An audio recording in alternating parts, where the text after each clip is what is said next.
Yeah. Episode 53 on June the 17th.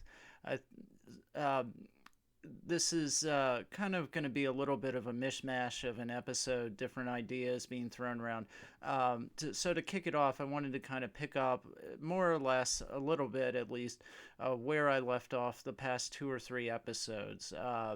If I remember correctly, last episode I talked about how children are being affected by the different ideologies and activities of the activists here in this country who are really eroding the idea of what truth is and whether truth is an actual thing with a objective foundation or is really subjective and can be found in each and every single one of us and vary between each and every single one of us. And so, really, there is no such thing as truth ultimately.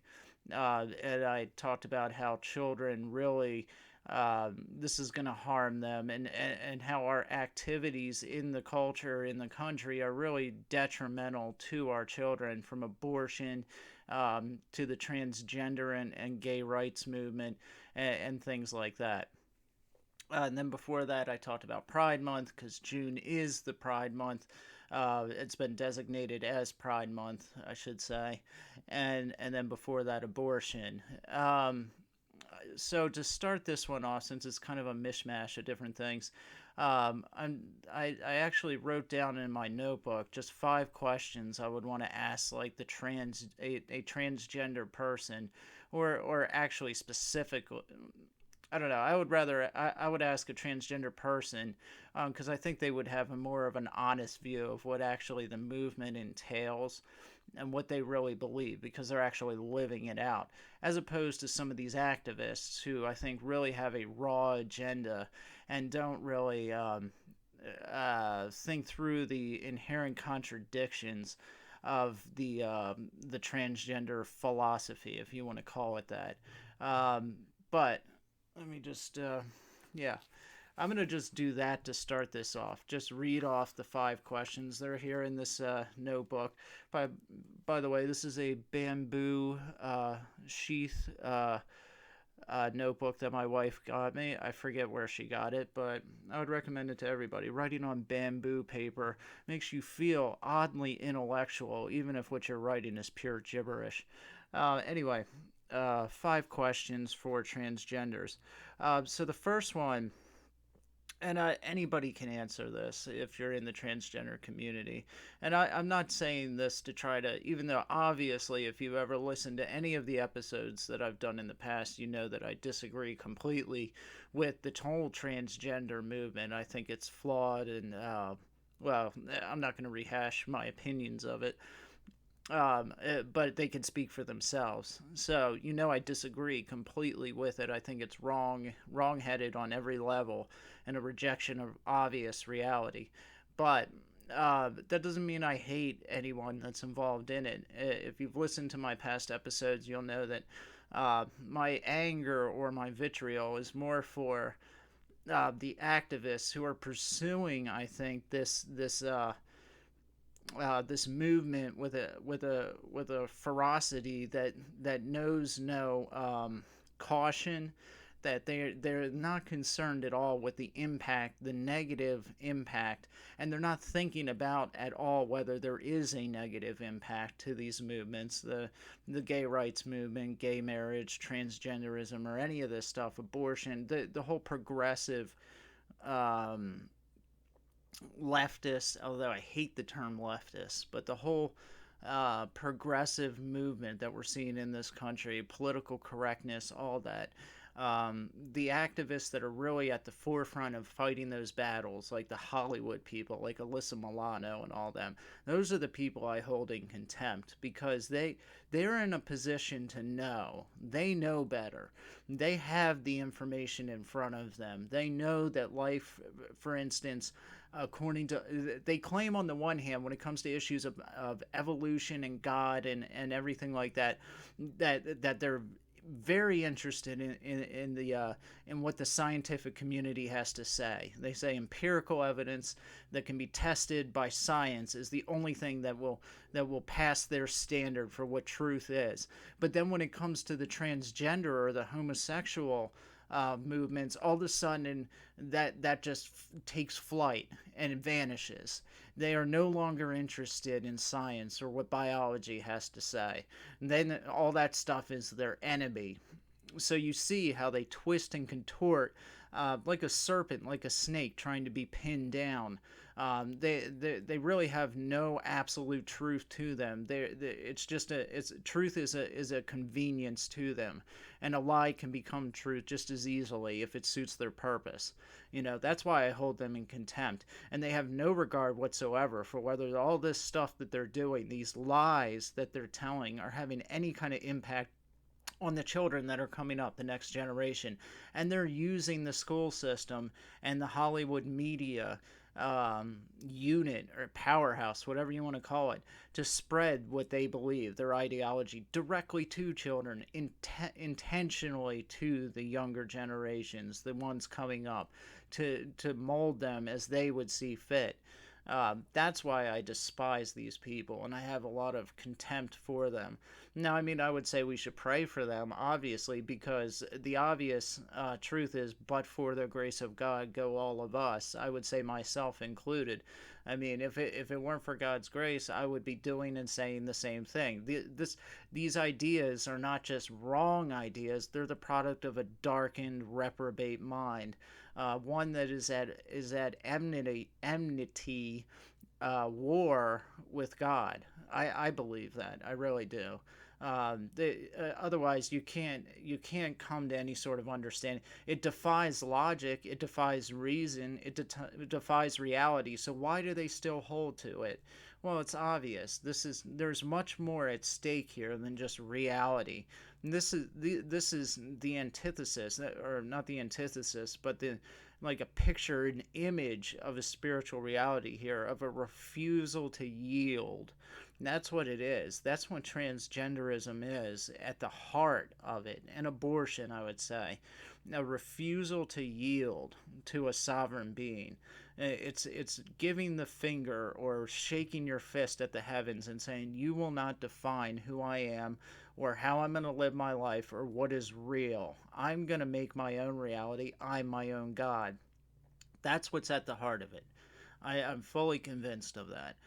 How else do you explain their total rejection of reality, a biological, logical, philosophical, ontological? You could go through the list. They defy every single standard a model that humanity has come up with for seeking truth and reality and what is real and what is not. They defy it at every turn in its biology, scientifically, philosophically, empirically, ontological being. It doesn't matter. They contradict each other at every level. Anyway, I could go on and on, as I have for the past few episodes. Maybe you're tired of it. I don't know. But, I think this stuff's important. But anyway, just 5 questions, and then I'm going to move on real quickly to the second part, which is Steven Crowder and what's happened with him on YouTube, demonetization, and Carlos Meza, I think, or Meza, or Menza, or whatever his name is, from Vox.com. I want to get into that real quick. This won't be a very long episode, but be that as it may. All right, so the first question: if gender and sex are just a societal construct, why the insistence that you are one particular gender or another? Why does it matter? So obviously, yeah, if gender and sex are just illusions made up by society, why is there this deep insistence that you are one gender or another? Now, I realize there are some people within the movement that do not claim to be one or the other. They just pass between genders arbitrarily. One day they're one day they're another. But they cannot escape the fact that they identify at some point as one gender or another. So why does that matter? Why is it so important if these things are just merely societal constructs? Number 2, if anatomy doesn't indicate sex, why do transgenders transition to appear as the sex they claim to be? This is a very obvious question. If anatomy, the way you appear, and your sexual organs don't make you a particular gender, that's just a visual, sex assigned at birth, then why is a man that transitions into a woman so dedicated a lot of the time? I realize these are broad questions and they don't include everyone within the movement. There are people that don't transition, but generally speaking, there is a dedicated visual effort to transform yourself into the gender which you feel like you should be.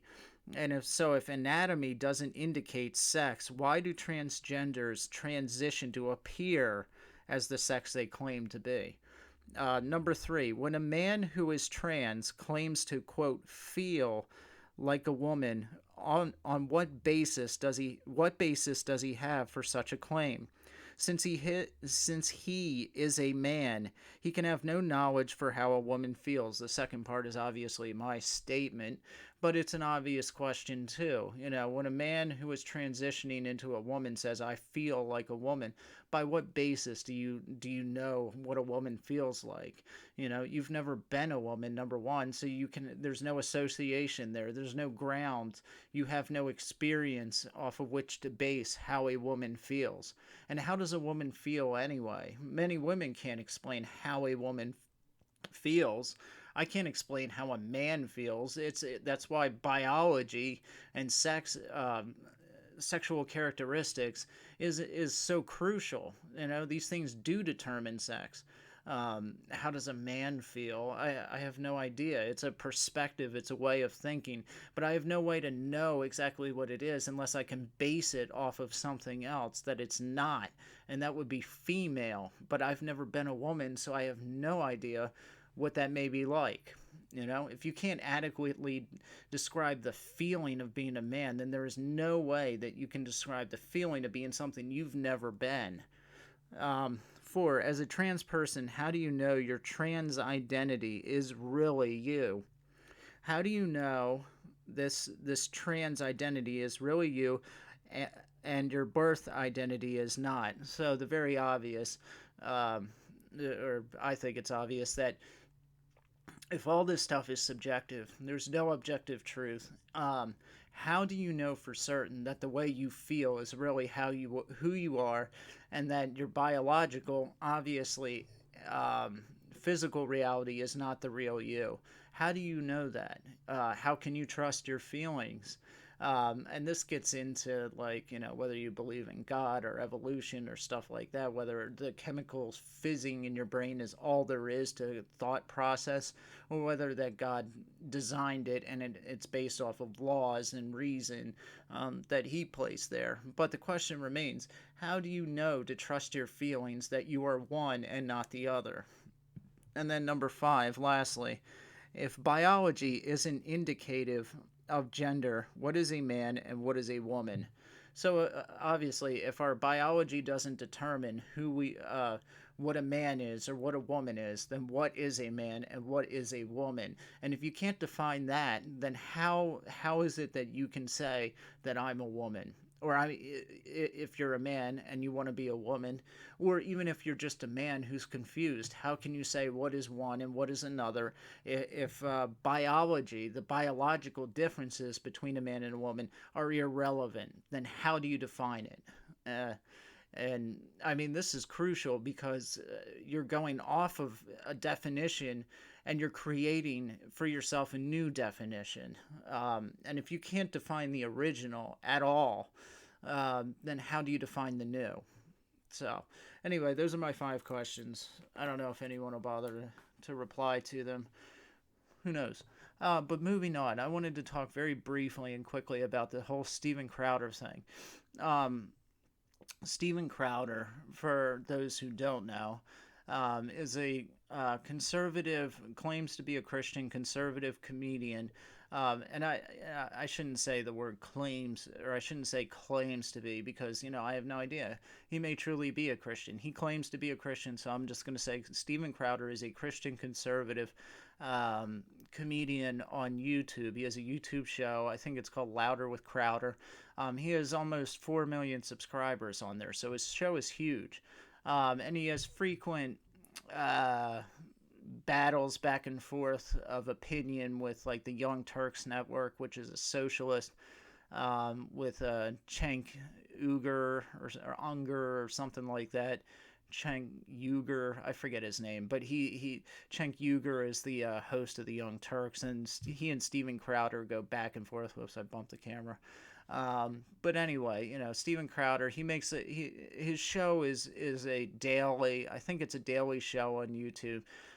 He uses a lot of humor and comedy and skits and sketches and jokes to, kind of parody and criticize and lampoon the progressive left ideological movement here in America.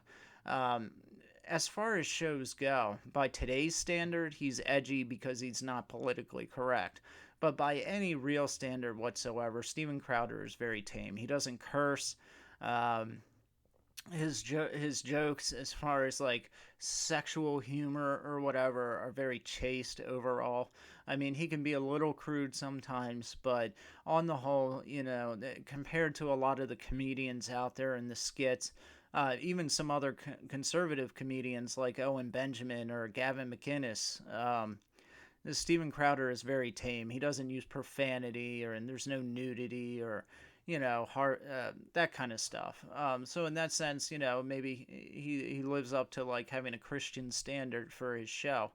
But anyway, the reason he's kind of been in the news lately with YouTube is that he has been consistently, and again, I do want to emphasize, I don't really watch a whole lot of Steven Crowder. I mean, I've watched some of his show here and there on YouTube.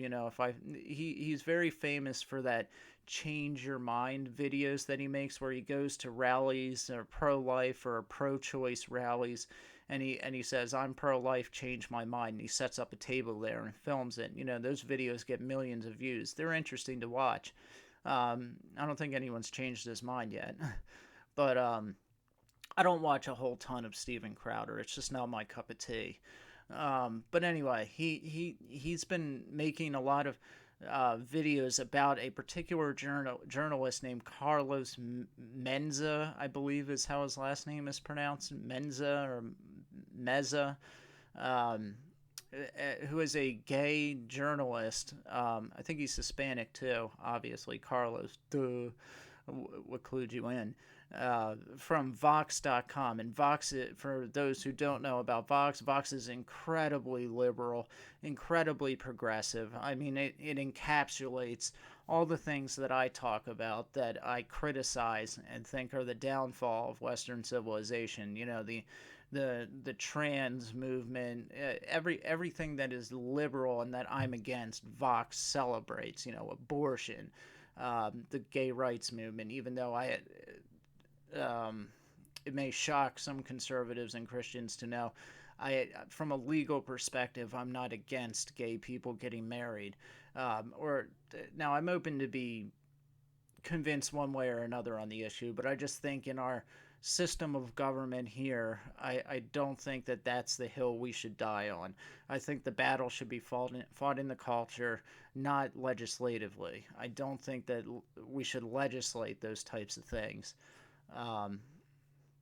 But anyway, so Steven Crowder was making these videos about Carlos Meza, and Carlos Meza makes a lot of videos for Vox.com in which he criticizes conservatives, calls them racists and bigots and homophobes, all the traditional slanders, for a worldview that he just plain doesn't understand, obviously, and has no interest in understanding, from what I can tell. I've watched some of his videos.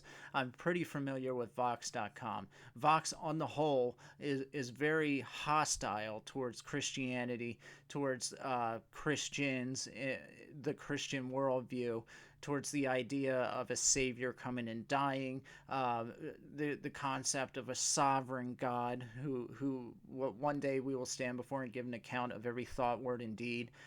Vox hates that idea.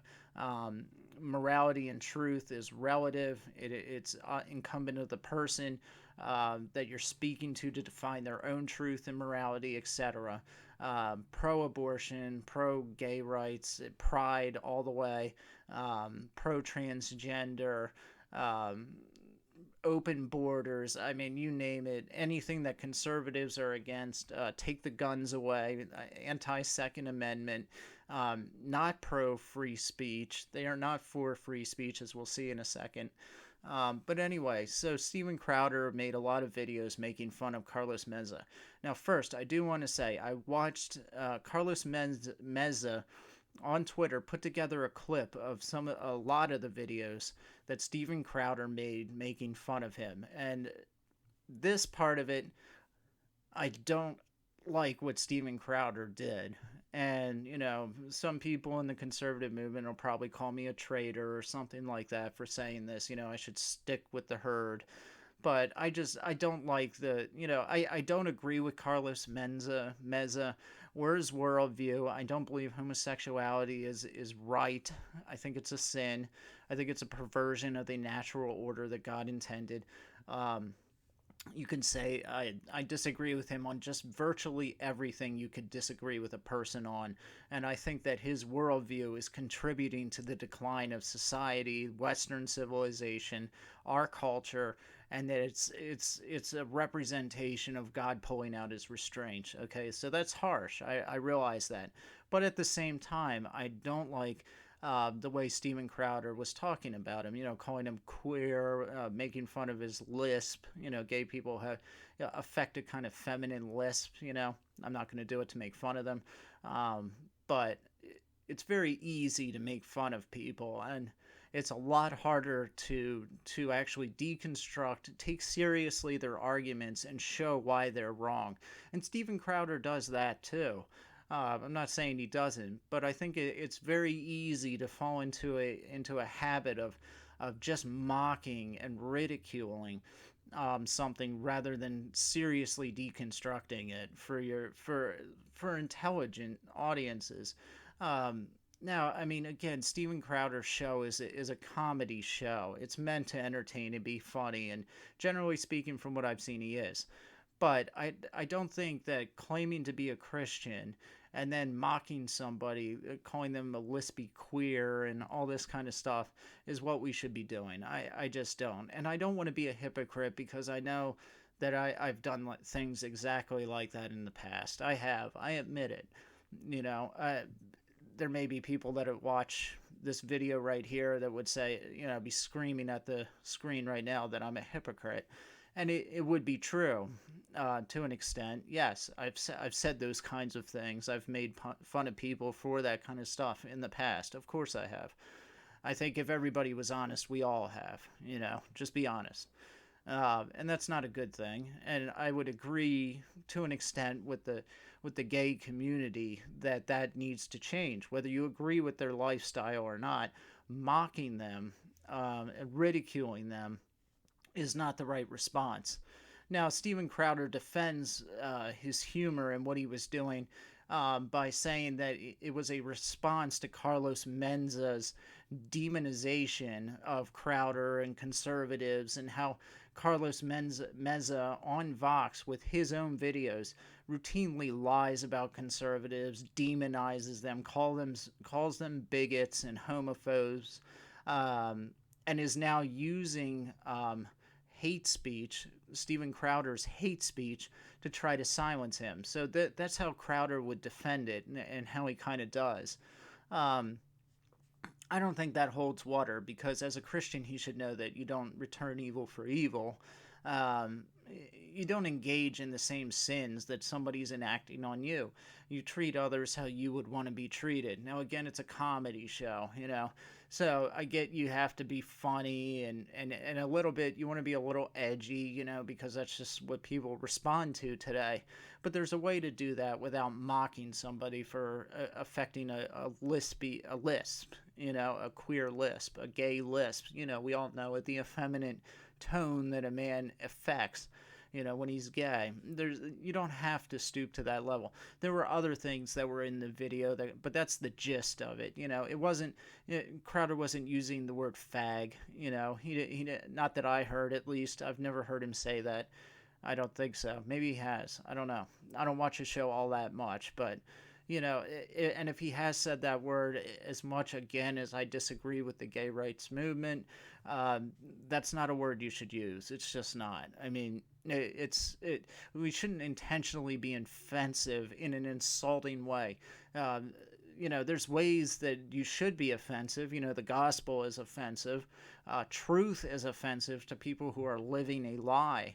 But that's far different thing than being offensive in an insulting manner, directly insulting somebody's lifestyle. Christ didn't do that. Christ didn't go and call people the F word, or make fun of their lisp because they were gay. He sat down with them and told them about their sin, and basically said, you need go and sin no more, and that's offensive to anyone who's a sinner, whether you're saved or not. That's offensive because there's still that battle there over your sin, a spiritual battle over your sin nature. Even if you're a Christian, you still fight that. So there's going to be a level to which that's still offensive at certain points, not all the time, because God's given you a new heart, and you want to seek after him, but you're still going to struggle with sin. And so there will still be times when you're going to resist, God's will, or resist wanting to please him, perhaps, or his sovereignty. We're far from perfect. And I'm speaking of myself generally. I struggle with all these things from time to time. I'll find myself, oh, God's sovereign in that way. What? I keep hitting the camera. It shows you I'm not sovereign. But I'll find myself struggling with that sometimes. I'll know God's sovereign in a certain way, and I'll just feel myself kind of resisting it a little bit. Like, nah, I want to make decisions there. And that's our sin nature. You got to fight against that and suppress it. Pray about it more realistically. But so I think these are the appropriate responses to an opposing worldview that's anti-biblical or anti-Christian. Just because Carlos Meza was lying about conservatives or making derogatory videos that claim that all Christians are all conservatives are bigots or homophobes. I mean, we've all heard the videos at this point. If you're conservative, you're well aware that the media is labeling you a hypocrite and a bigot and a racist and a homophobe and a transphobe and an Islamophobe and a xenophobe. And basically, we just live in absolute fear of the entire world. The only thing we're not afraid of is other conservatives as far as they're concerned. That's the way they think of it, obviously. But I think this is a free speech issue with Carlos Meza and Steven Crowder. Regardless of whether you agree with how Steven Crowder has talked about Carlos Meza, what Carlos Meza did was he went to YouTube and applied pressure on them to basically try to get Steven Crowder kicked off of the platform because of the language that he used. That's unacceptable. Whether you like what somebody's saying about you or not, whether it's Christian or not, we live in a society dominated by free speech. That's the underpinning of our society. If you remove free speech, we don't have a whole heck of a lot else to go off of. Free speech is the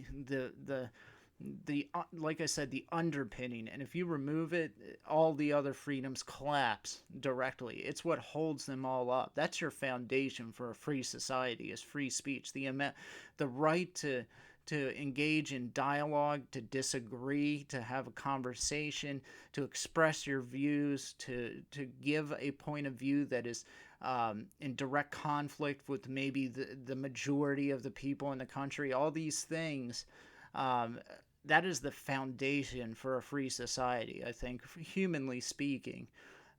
There's other things I think that are important too, that are just as foundational, but from a human perspective, from a open society, open free society that allows all belief systems to at least exist within it freely and not be persecuted, that is the foundation.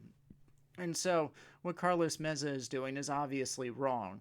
Now, again, this brings up the old debate that we've been having for quite some time over these platforms, whether Twitter, Facebook, YouTube, Instagram, whether these are just platforms and can decide who says what on them, or whether that makes them publishers and that they are. I keep hitting the camera. It's not an earthquake here. I live in Pennsylvania. I don't think we've had an earthquake, although we did have a tornado in Denver about 2 weeks ago, um, which is still an hour from here, and I don't think those are the reverberations from it. That's still me hitting the camera. But anyway, where was I at? I forget. Um, but yeah, these platforms, are they publishers? Should they be held accountable for every single thing posted on them? Well, that's what they're afraid of. So they say we're open to every belief, which is clearly not true. Clearly, YouTube, all of them, they ban certain specific viewpoints. So it's coming to the point where they're obviously a publisher. And what I think needs to happen, and what has already started to happen, but what should have happened a lot sooner, is some people say the government should break these platforms up. There's too much there, too much power over the national and indeed the global conversation. Facebook has 2.3 billion people on it. I think I could be wrong, but I think it's there's over a billion people on Facebook worldwide, obviously. So you remove somebody from Facebook, you're essentially taking them out of the public square. Twitter has 320 million, 320 plus, maybe I think 326 million people on it. That's an enormous public square right there. Instagram is it's got to be up there with the rest of them. YouTube also. Enormous amounts of people and traffic and dialogue. When we talk about things the president says, it's very often tweets on Twitter. Um, this is our public square. They are. And I've become convinced over time to agree with people that say these are like public utilities, in the same way the phone company would be. I think it needs to approach that level, and there needs to be some sort of regulation. I've heard people like Paul Joseph Watson, who's been arbitrarily banned from different platforms himself. I think he's off of Facebook and Twitter now, or he might still be on Twitter. I'm not sure, but either way, he's talked about how they need to come up with an Internet Bill of Rights. I think Tucker Carlson said the same thing. I agree with that. I think the Wild West is over. The internet used to be this kind of Wild West place of freedom where you could express any view on Reddit or some of these other sites, and it didn't matter how profane or disgusting it may be. It was allowed. If you didn't like it, the user, could choose not to read that specific comment, or you could mute that person. But the platforms stayed out of it. Well, that's over now. There's too much power there, and people, absolute power corrupts absolutely. People like Mark Zuckerberg with Facebook and Jack Dorsey with Twitter, they've seen the potential to control speech and shape dialogue and the way the country formulates ideas and opinions, and they're taking advantage of it. And they're specifically doing it before the 2020 election. I think that's basically a given now.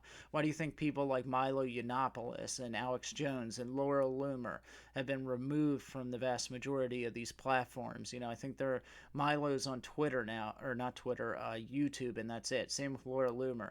But they've both been removed from Twitter, Facebook, Instagram, all the big names.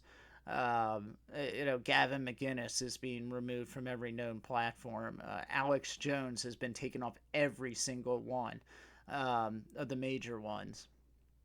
This is not an accident. These are the people that are influential with young voters. Alex Jones had millions of subscribers on all these platforms. Milo, very popular with the young crowd. Laura Loomer, I don't like her particularly, but she was also gaining a lot of steam, and it was just very coincidental that she got banned right at the height of her impact. Excuse me. The same could be said for any of them. Paul Joseph Watson, obviously very influential, big following. It's just very suspicious that leading up to 2020, a lot of the big influential names are suddenly being just vacuum, just sucked out of the public conversation, just gone, gone, gone. Why is that? Are they not allowed to have an opinion? Obviously not in polite society. But who are the arbiters of polite society? Mark Zuckerberg and Jack Dorsey. And that's a scary thing that these handfuls, these couple men, because Mark Zuckerberg also owns Instagram, these guys have a tremendous amount of power, too much power. And what I was saying should have happened, it is happening, but it should have happened a lot sooner, is that competing platforms should have arisen up and been given the attention that they deserve to compete with these companies. We have Gab, which Gab, I think, people go back and forth over how many people are actually on Gab. I'm on there. I think it has around 1 million users, so it's one of the bigger, if not the biggest. Besides, I think there's Minds.com, and now there's Parlay, and it's spelled Parlar, and it's the French word parler, like to speak, I guess. Is a hit, at least, and a lot of people are on that. Thousands and thousands of people have been rushing over there, and it's set up a lot like Twitter. You have echoes instead of tweets. So these things are rising up, and Jordan Peterson, apparently the conservative, well, he's not conservative, but the thinker and the philosopher and the psychologist is starting his own platform.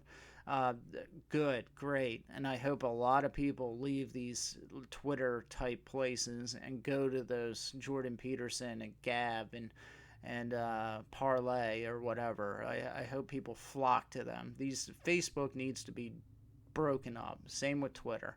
Too much power there, and the people with the power are not interested in free speech by any means. They are interested in their own opinions and theirs alone, and that's it. You know.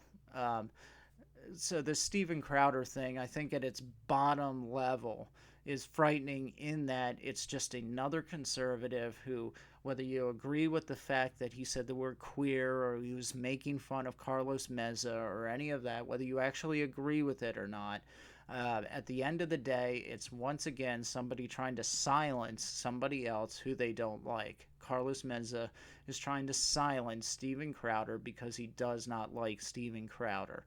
That's what it is at the end of the day.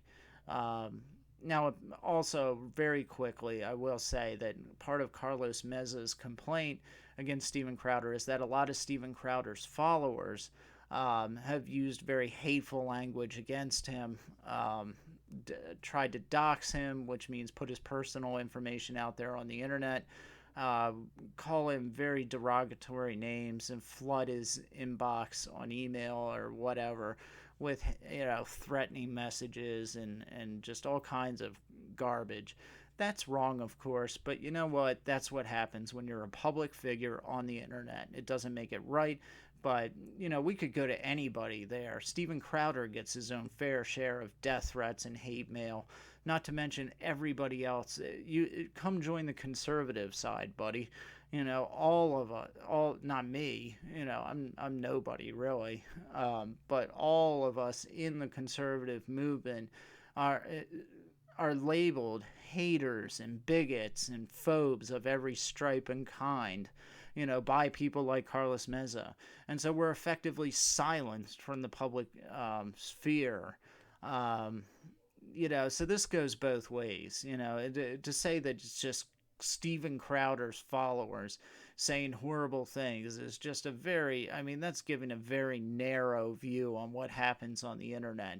Everybody's followers say everything to everyone, whether you're liberal or conservative. It doesn't make it right, but this doxing, as evil as it is, goes on by both sides, okay? So if we're going to remove people from platforms over it, then it should be on both sides, because both sides do this stuff all the time. In fact, there was a liberal representative named Brian Sims who was going out to Planned Parenthood um, places, sites, Planned Parenthood sites, and he videotaped himself going up to pro-life young 14-year-old girls and offering money to people on the streets to dox them so they could be harassed and attacked and slandered and whatever. The question was left totally open as to what would happen to them. He was offering money to people to dox these teenage, underage, not adult, 13, 14-year-old girls, trying to dox them just because they had a point of view that didn't align with his. So don't tell me that this is just Steven Crowder's problem. This is a problem on both sides. And people, if we're going to remove them from a platform over it, shouldn't we start with the people that claim to represent us in our government? If they are doing this, shouldn't it start with them? Shouldn't they be the model for how citizens should lawfully behave? Brian Sims. So if people are going to be removed from platforms for doxing or attempting to dox people, shouldn't it be our representatives if they are guilty of it first and foremost? So Brian Sims for a start. And then we can get down to Steven Crowder's followers afterwards. But Steven Crowder didn't try to dox Carlos Meza. It was his followers. And so removing him from a platform does absolutely nothing to the people that actually tried to dox Carlos Meza. So it's an arbitrary accusation. It means nothing to actually what is at stake here or what the problem actually is. It's just Carlos Meza crying into the microphone, basically. I don't have much sympathy for him.